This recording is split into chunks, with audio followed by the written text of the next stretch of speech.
S'interrogeant sur son avenir, Diallo Telli profite à la fin janvier 1972 du Conseil de sécurité à Addis Abeba pour faire une démarche personnelle auprès du secrétaire général des Nations Unies, Kurt Waldheim. Il souhaite obtenir un autre poste international, au sein des Nations Unies par exemple.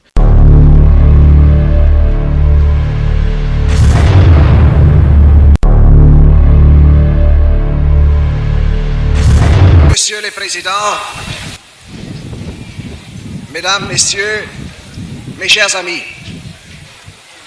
Monsieur le Président, c'est pour moi un grand honneur d'avoir été invité par vous-même à me rendre en visite officielle en Guinée au cours de ce premier voyage que j'effectue en Afrique de l'Ouest comme secrétaire général des Nations Unies.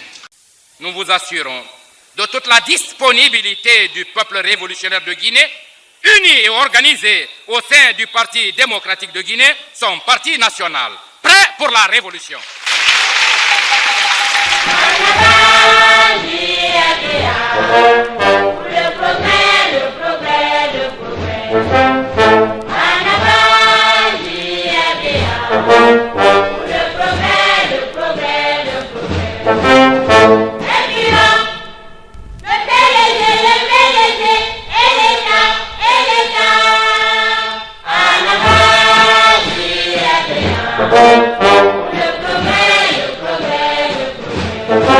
Après un second mandat à la tête de l'Organisation de l'Unité africaine, Diallo Telli postule pour rester à la tête de l'OUA. Mais s'il multiplie les lettres et les gestes pour affirmer sa fidélité au président Sékou Touré, le chef de l'État de Guinée ne lui fait pas confiance. Il se méfie de ce peuple qui est finalement plus connu et plus aimé par la communauté internationale et par l'opposition guinéenne de la diaspora. La Guinée refuse donc de lui apporter son soutien pour ce troisième mandat. Au début de la décennie 71, des noms commencent à circuler pour le poste de secrétaire général de l'OUA. Les différents dirigeants commencent à positionner leurs protégés. Diallo Telli entame un périple à travers le continent pour obtenir le soutien des chefs d'État. Mais cette fois-ci, les choses semblent ne pas avancer dans le bon sens. Il faut dire que face aux crises qui ont secoué l'Afrique pendant cette période, pas mal de présidents qui l'ont aidé au début ne sont plus aux affaires.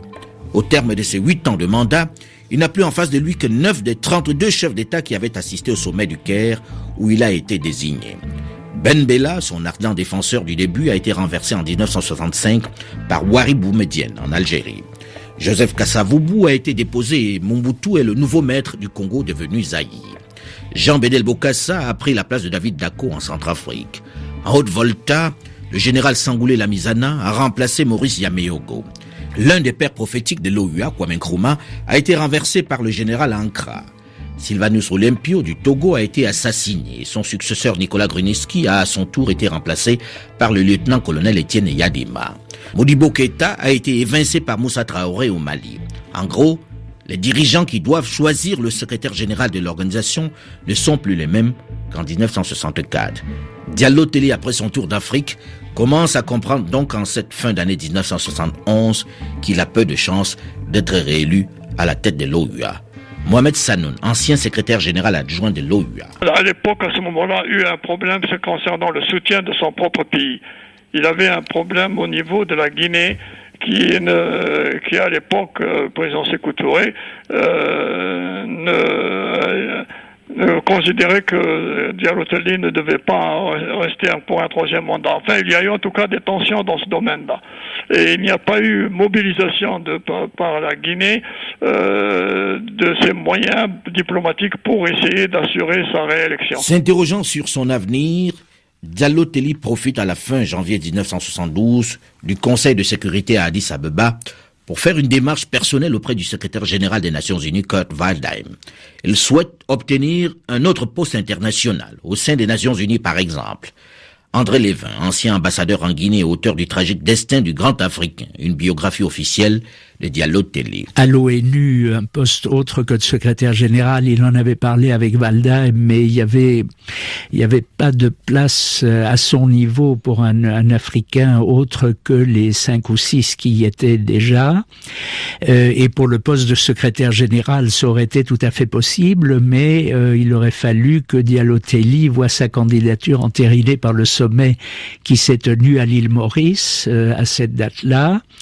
Il n'était d'ailleurs pas le seul candidat africain. Il y avait le ministre des Affaires étrangères de la Somalie. Mais finalement, au moment du sommet, il n'était pas question que Sékou Touré le laisse aller, le laisse partir. Et finalement, le sommet de l'île Maurice n'a désigné aucun candidat, ce qui laissait en même temps la voie libre à Waldheim pour un deuxième mandat. Diallo Telli ne se voit pas vraiment revenir en Guinée. Il ne voit pas trop ce qu'il y ferait.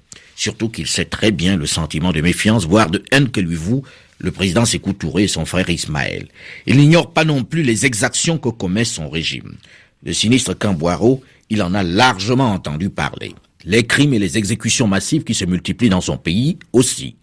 3 jours avant le sommet qui va choisir son successeur à la tête de l'OUA, le président Sékou Touré procède à un important remaniement ministériel. À Addis Ababa, ce sera finalement un membre de la délégation camerounaise que presque personne ne connaissait, Zo Kangaki, qui va devenir le 14 juin 1972 le nouveau secrétaire général de l'Organisation de l'Unité africaine. Le président Amadou Ahidjo a admirablement manœuvré. Diallo Telli est désormais libre de rentrer dans son pays. Une hypothèse que beaucoup de personnalités politiques lui déconseillent.